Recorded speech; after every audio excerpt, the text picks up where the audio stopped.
Hinding-hindi kasi siraan ng taong successful.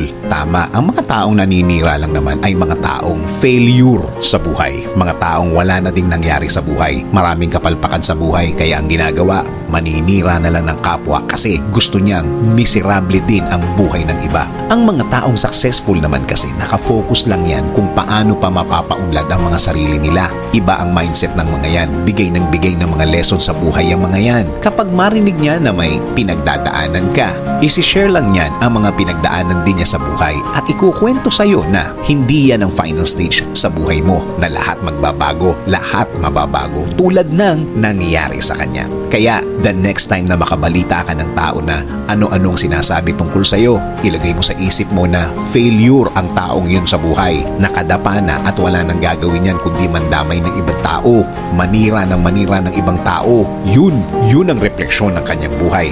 Tama.